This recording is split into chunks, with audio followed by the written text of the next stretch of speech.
"Grandpa, don't drink that." I treated it like a child's worry and treated it like gospel. The cup stayed full, and her warning gave me the first proof I needed. Lily didn't shout. She leaned in, 13 and steady, fingers pinching my sleeve under the table. It was late October, Sunday evening, a few minutes after sunset. The wall clock read 6:45. Streetlights blinked on up and down our cul-de-sac in suburban Austin. Through the open window, you could hear a TV 2 houses over and the last of the cicadas. The mug in my hand steamed chamomile with honey, but the sweetness in the air was wrong, like a coin warmed in your palm. Candles wavered. The house smelled like roasted chicken, rosemary, green beans, and fresh rolls. My good plates, my old table. A night meant to be easy.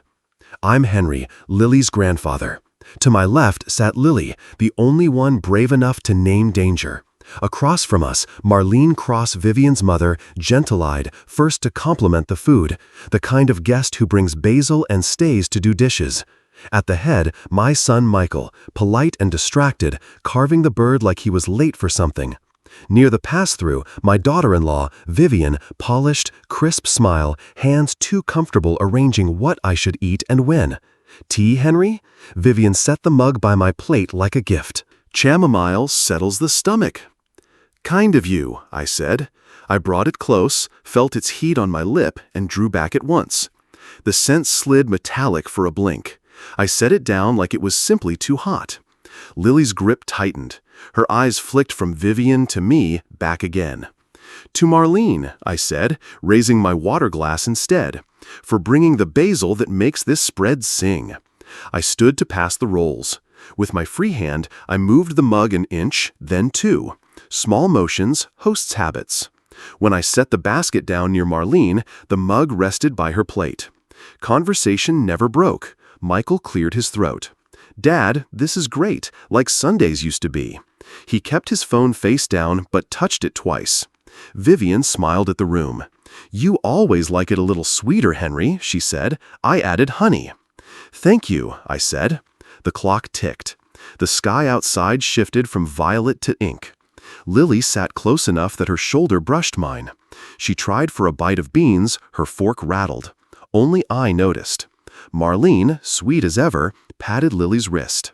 "Your grandpa could open a diner," she said, laughing softly. She lifted the mug, took a sip, and sighed. "Oh, that is nice." We ate. We traded small stories. The air conditioner hummed. Somewhere down the block, a dog barked and fell quiet. The more ordinary it all seemed, the louder the wrongness sounded in my head. 10 minutes later, Marlene's smile thinned.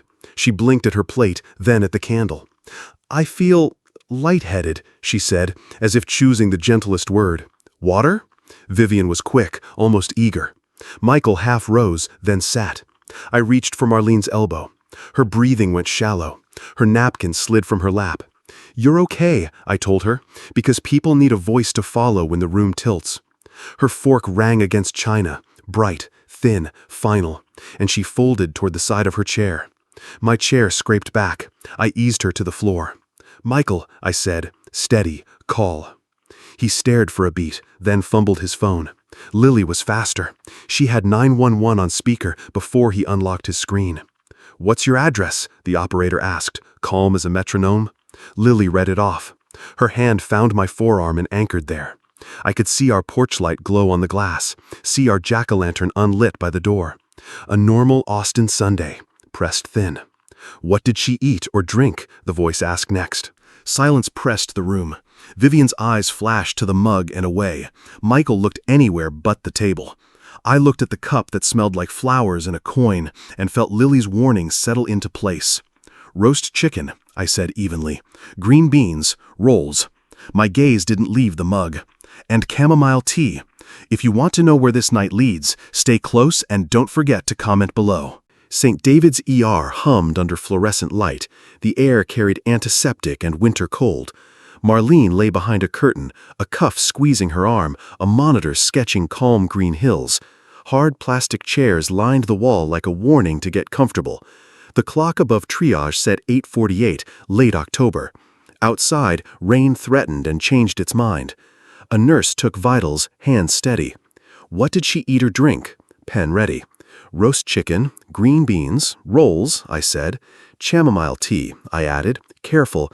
It smelled sweet, almost metallic. Her pen paused. She wrote anyway. Any allergies? New meds? None, Vivian answered quickly. Her hand hovered near her mother's purse. She was fine before dinner, perfectly fine. Michael paced between a vending machine and a blank TV. He checked the exit sign as if it might tell him what to do. Lily sat pressed against my side, 2 fingers looped around my wrist. Feet swung, tight, then still.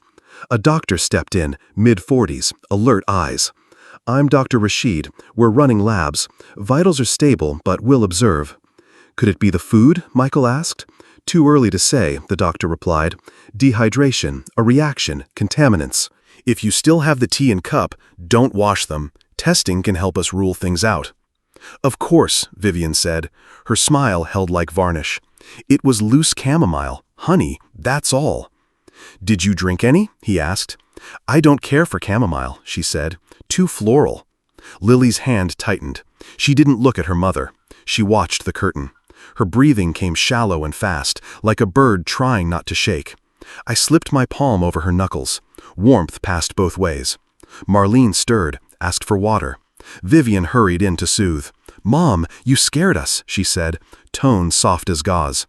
Over her shoulder she checked the room, then me, then the invisible clock in her head. Michael sat at last. Dad, will she be okay? She is kind, I said. Kind should be okay. He nodded, then stared at the floor. It looked like you knew to move that mug. I moved rolls, I said, and gravy. We let the rest sit. The nurse returned with forms. Describe the tea, she said. Sweet, I told her, not honey sweet, like a penny left in sun. She wrote, thanked me, moved on. The clock clicked forward 1 quiet minute. Somewhere, a child cried once and stopped. A janitor's cart rattled past like distant rain. Lily's voice finally found me, small, shaken. Grandpa? Yes, little bird. Can I stay with you tonight? She didn't whisper the rest. I don't want to go home. Vivian turned from the curtain. Lily, sweetie, you need your bed. Big day tomorrow. Lily didn't answer her. She looked at me, eyes wet and fierce. Please. Michael tried to smile. We'll all be fine. It's been a long night. I met Lily's look and saw more than fear. I saw decision. She'll stay with me, I said. We'll both sleep better. Vivian's mouth opened, then closed. If you think that's best, she said. The smile tugged, thin at the edges. Dr. Rashid returned. Labs are trending reassuring. We'll admit her for overnight observation. Thank you, doctor, I said. We gathered our coats. The night beyond the automatic doors felt bigger than it had an hour ago. Lily kept close, palm pressed to my sleeve. In the parking lot glow, she finally spoke the thing under the thing. I think Mom's been planning this, she said, for weeks. I did not flinch. We'll talk at home, I told her. You're safe with me. The house wore its night sounds like a familiar coat. The porch light threw a soft square on the rug. The clock in the hall ticked the way it has ticked for 20 years. I set a glass of water on the coffee table and tucked the old blue throw around Lily's shoulders. She had kicked off her sneakers without looking, toes tucked under like she was trying to make herself smaller. It's just us, I said. Take your time. She stared at the glass. The surface trembled, and then I realized it wasn't the water. It was her. When she finally looked up, her eyes were rimmed in red and fierce with something bigger than fear. I should have said it sooner, she whispered. I didn't know how. Start with now, I said. We're here. She pulled the throw tight, like a shield. Mom's been planning things since the summer. Phone calls when she thought I was asleep. She said, it has to look normal. He's old. No one will question it. The words came faster. She made me watch you. Not like a game.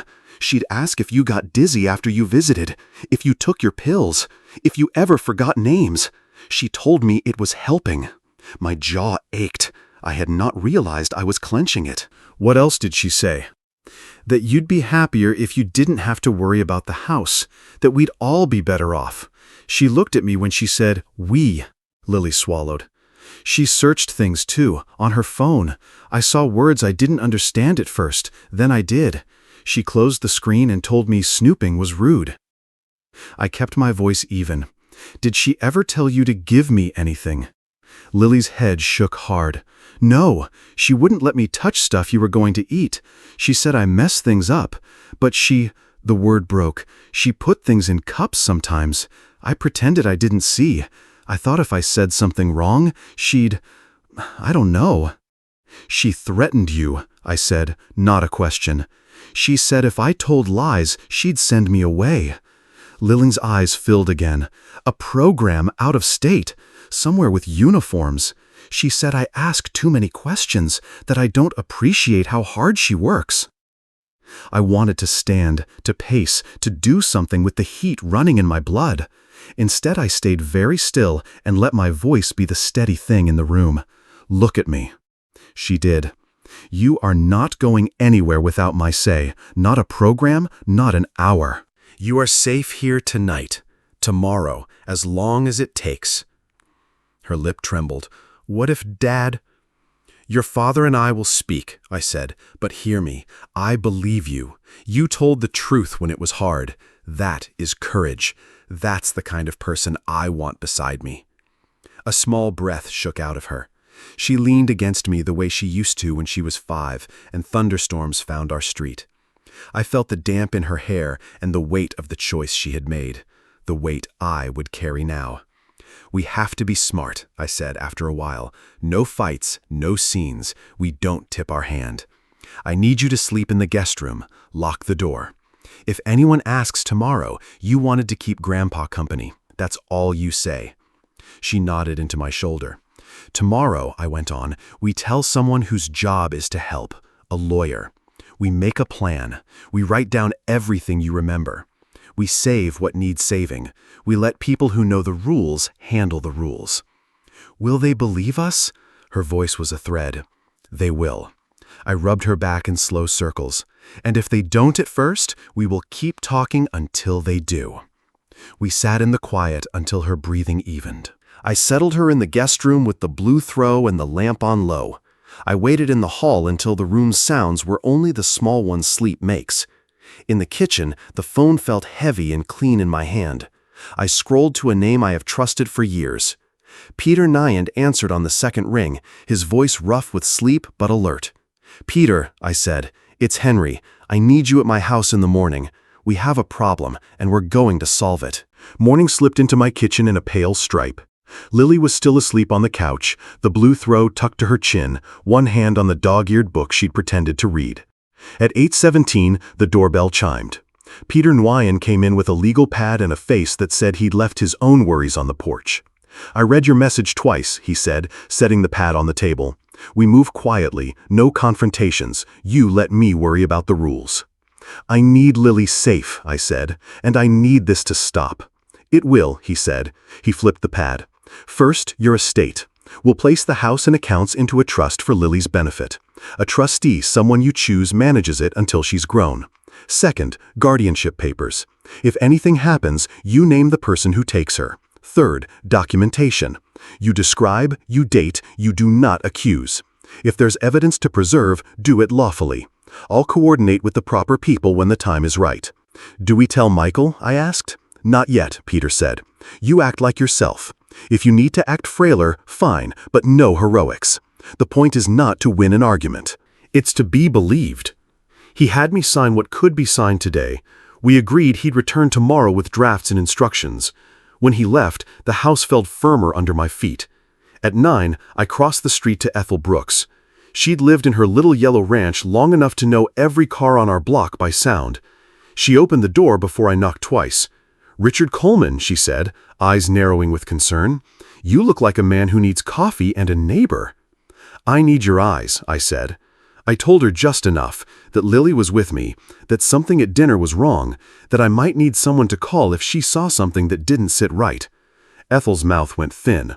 I never did like that polished smile of Vivian's, she muttered. All the edges point inward. She touched my arm. You text me a word, any word, and I'll be watching. If I see so much as a cup go in your bin that shouldn't, I'll keep it safe.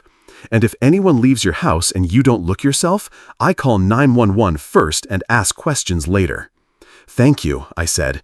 It felt like stepping under a good roof in a storm. By late morning, Tyler Kim knocked, earbuds hanging, a coil of nervous energy contained by kindness. "Ethel said you might need tech eyes," he said. "I can check your doorbell camera, make sure the clips are saving. And, if you want ways to save conversations quiet, simple, I can show you where to keep them so you remember to push one button, not three." "We keep it simple," I said, "and legal." "Got it," he said. He walked the perimeter of my kitchen with the focus of a librarian, testing a chime, noting where sound carries.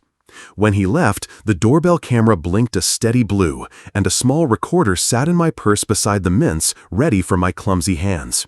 At noon, I called Michael. I let the act begin. "Son," I said, letting air into the words, "I can't find my, what's the word? The thing for the keys." "Key hook? Dad, are you okay?" "Foggy day," I said. "Must be my age. I've been a little dizzy. Vivian said something about good places for people who forget. I can't remember the name." There was a pause.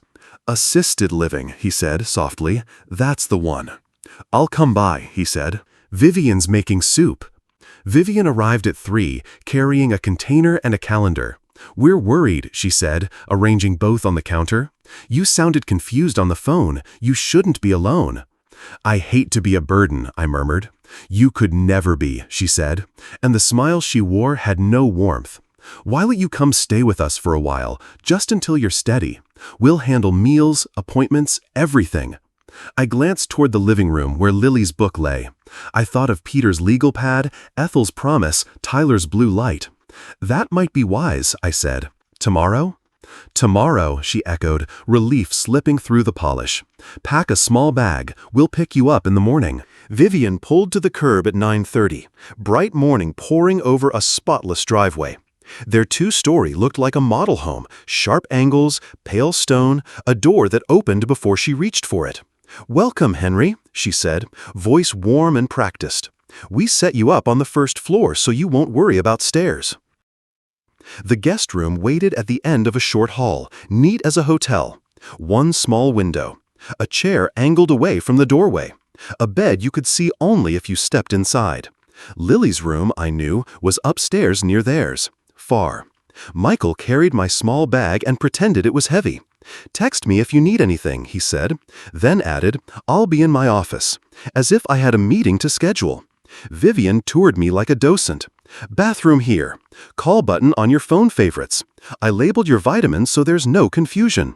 A plastic organizer gleamed on the dresser. Days of the week smiling in a straight line.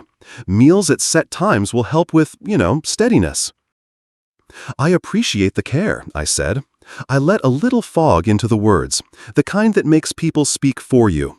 She placed a tray on the nightstand, broth, crackers, a pale cup. "Start slow," she said. "We can build up to solid food." I lifted the spoon, let it touch my lip, and set it down like I was pacing myself. When she checked her watch, I smiled at the window. Clouds moved over a clean Texas sky. Somewhere a leaf blower droned. Inside this house, everything hummed on cue. By noon, a schedule existed. Vivian's calendar ticks became my day. Walk to the patio at 12:15, nap at 1, medication at 2. She hovered with kindness like a net. Michael drifted through doorways, ghosting his own life, asking if the Longhorns still had a chance this season, as if scores could plug the cracks. "Dad," he said, pausing in the hall, "are you feeling clearer today?" "Some," I said. "Names get slippery. The rest holds." He looked relieved and sad at once, then looked away. At 3, Lily came home from school. I heard her backpack thump the foyer bench, light feet pause, then step into the doorway. She didn't cross it. Vivian stood behind her, a lady's hand on her shoulder. "Say hi to Grandpa, sweetheart," Vivian said. "Hi, Grandpa," Lily said, small and steady. "How was math?" I asked. "Numbers still add up," she said. "Good to know." Vivian's smile tightened. Homework, then snack. They moved down the hall. Lily's glance brushed mine, a quick, bright signal, and was gone. The house kept its own weather. Air moved through vents in a soft, continuous whisper. Voices traveled with it. In the late afternoon, as light cut thin across the carpet, I heard two above me, toned low. "It's worse," Vivian said. "He called a key hook a key hanger." Michael murmured something I couldn't catch. "We shouldn't wait," she said. "Today or very soon. Before he starts asking questions he shouldn't ask." A door softly latched. Footsteps crossed overhead. The whisper faded, but it stayed in the room with me. I texted one word to Ethel, "Here." Her reply arrived at once, "Eyes on." A second later, Tyler, "Blue light steady." At 5, Vivian delivered a small plate, soft eggs, toast cut into neat halves. "Protein helps," she said, "and routine." She watched me take a bite. I did. She watched me chew. I did. I let the second forkful rest. "Full already," I said. "Small stomach today."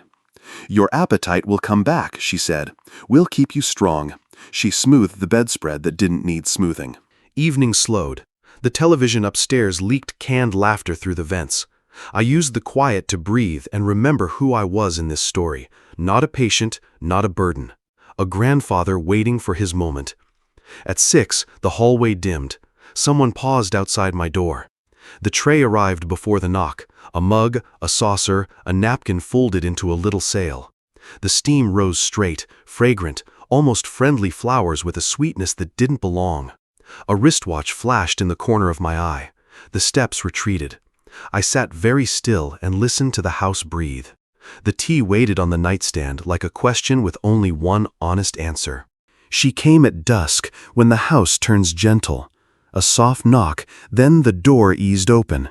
Vivian slid in with a leather folder and the same pale mug from earlier, steam rising in a thin, straight line. "I thought you might like tea," she said, "and there's something we should take care of. For Lily." She set the mug on my nightstand, the folder on my lap. The tea smelled like flowers with a sweetness that didn't belong. I kept my face mild, the way old men do when they're trying to remember a name. "What's all this?" I asked, tapping the folder. "Simple updates," she said, opening it to flagged pages. "Beneficiaries, guardianship language. If anything happens, we handle the hard parts so Lily doesn't have to. You've been forgetful. It's smart to be prepared." She handed me a pen and watched my hand the way a hawk watches a field. I lifted the mug, let steam touch my lip, and set it down as if the heat surprised me. "Give me a minute," I said. My free hand found my purse on the chair. I clicked the little slider inside, one quiet movement, and let the bag settle where it would hear. Vivian leaned in, voice gentle, words hard. "I talked to a specialist. Tiny strokes can get worse without warning. We shouldn't wait." She tapped the signature lines. "Initial here, sign there." "What about Peter?" I asked. "He's handled everything for years." "He's old-fashioned," she said, smiling thin. "Michael knows a younger firm, more up-to-date." I turned the pages as if the text were a fog I had to part with my eyes. "Tomorrow," I said. "I'll read tonight, we'll call in the morning." Her patience slipped, just a hair. There might not be a tomorrow. The sentence fell between us like a dropped plate. In the hall, something small scraped a shoe, then stillness. Lily. I didn't look up. "I'm tired," I said softly. "Let me finish the tea." Vivian watched me lift the cup again. I tilted it, let a warm edge touch my mouth, then set it down with a satisfied breath. Most of the surface still shivered in the light. "You're doing the right thing," she said, gathering the folder, "for family." When she left, I waited for the air to settle. Then I wiped my lip, texted 2 words to Peter, "Tomorrow morning." A second message to Ethel, "Ready." Tyler replied before my screen dimmed, "Blue steady." I turned off the lamp and sat with the house sounds, the vents whispering, the TV upstairs, someone moving from one side of the hall to the other. The mug cooled beside me, sweet and wrong. In the silence, a breath caught outside my door, and a whisper I almost didn't hear. "Grandpa?" "Here," I said. "We're almost there." They arrived at 9 sharp. Peter Newen, my lawyer, held a legal pad, and beside him stood Detective Carla Morales, badge tucked away, but eyes alert and ready. "Mr. Coleman," she said, extending a calm hand, "I'm Detective Morales, part of the Elder Abuse and Fraud Unit." Vivian opened the door before I could respond. "We weren't expecting company," she said, her voice smooth and practiced. "Henry's resting." "Good," Peter replied. "This won't take long. He asked me to stop by about some estate matters." Vivian's smile faltered. "Estate?" she echoed, her voice suddenly sharper. "What does that mean?" "Richard wanted to review his will," Peter clarified. "I thought it would be prudent to have a witness present." He nodded toward the detective. "I'm here to help ensure everything is in order," Morales added, her tone friendly but firm. Lily lingered in the background, her eyes wide. I could see her anxiety mirrored in her mother's face, but Vivian quickly regained her composure. "Of course, we want what's best for Lily."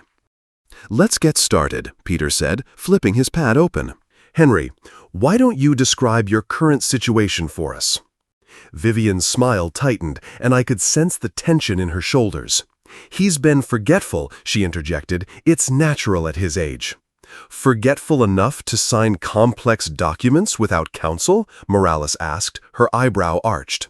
"I brought simple updates," Vivian insisted, directing her gaze toward me, "for Lily's sake." Peter continued, his voice even. "We'll review any updates with Henry's chosen counsel. That's me, and I'm here to help protect his wishes." Morales leaned forward slightly. "Mrs. Cross, how long have you been assisting Mr. Coleman with meals and medications?"